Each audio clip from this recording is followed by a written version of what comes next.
Hi guys, let's see about Sunita Williams. அவங்க space ஜேர்னியை பற்றி இன்றைக்கி நம்ம பார்க்கலாம்.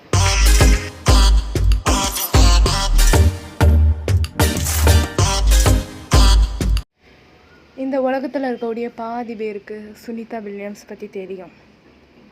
என்ன பாதி என்ன எல்லாருக்குமே தெரியும். ஆனால் எனக்கு இதோ கரையிறங்கினாங்களே மார்ச் 17 18 அப்போந்தான் எனக்கே தெரியும்.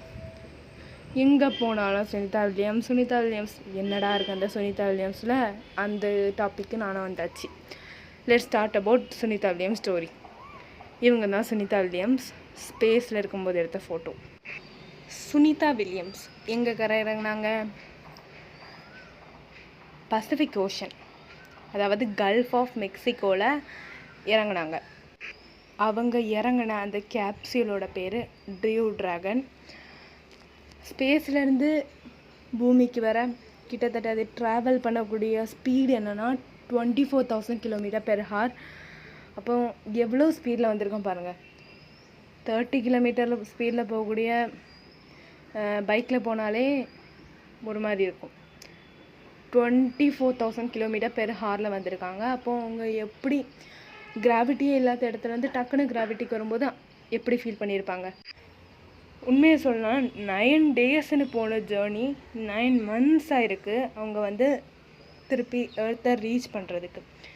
உண்மையை சொன்னால் சுனிதா வில்லியம்ஸ் மட்டும் மாட்டிக்கல, அவங்க கூட சேர்ந்த டீம்மேட்ஸ் வந்து மாட்டியிருக்காங்க. ஆனால் எல்லாருமே சுனிதா வில்லியம்ஸ் பற்றி தான் பேசுகிறாங்க. அது மட்டும் ஏன்னு தான் தெரில. அந்த 9 daysன்னு போன ஜேர்னி 9 months ஆனது. அந்த 9 monthsல அவங்க என்னெல்லாம் சாப்பிட்ருப்பாங்க?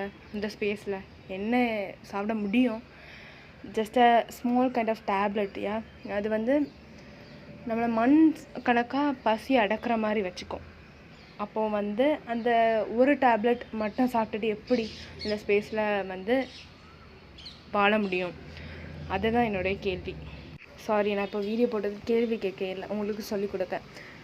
அவங்க கரெக்டாக அந்த பசிபிக் ஓஷனில் கரை இறங்கும்போது நிறைய டால்ஃபின்ஸ் கூட்டமாக வந்து அவங்கள வரவேற்றுருக்கு. நிறைய ஷிப்ஸுமே அவங்கள ரெஸ்கியூ பண்ணதுக்கு போயிருக்கு.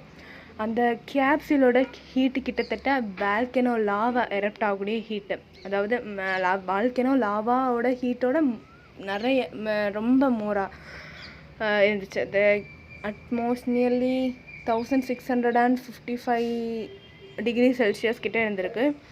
அவங்க யூஸ் பண்ண அந்த பேராஷூட்டும் அவங்க பூமிக்கு வந்து இறங்கின ஸ்பீடையும் குறைச்சிருக்கு. அந்த பெரிய ஷிப்லேருந்து 4 போட்டு வருது. அந்த 4 போட்டில் ஒரு போட்டு மட்டும் தனியாக வந்து கேப்சூலை நல்லா டெஸ்ட் பண்ணுது. ஏதாவது ஆபத்து இருக்கா, லாஸ்ட் மினிட்ல எதுவும் ஆயிடக்கூடாதுன்னு செக் பண்ணுறாங்க. செக் பண்ணிவிட்டு மீதி இருந்த போட்ஸையும் கூப்பிடுறாங்க.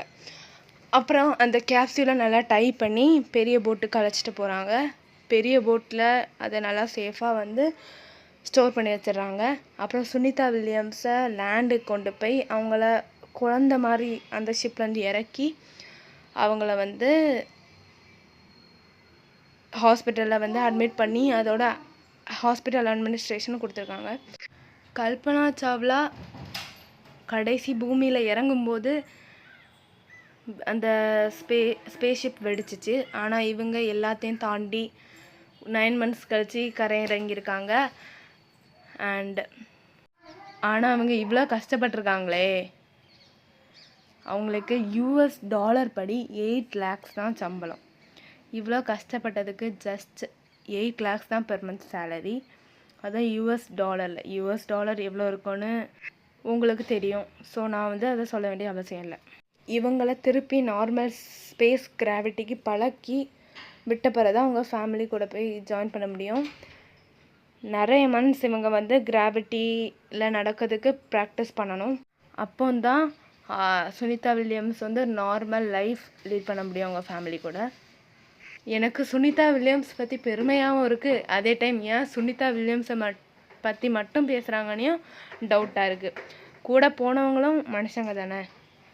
அந்த டீமோட கேப்டனை பற்றி கூட பேசலை, பர்டிகுலராக சுனிதா வில்லியம்ஸை மட்டும் பற்றி பேசுகிறாங்க.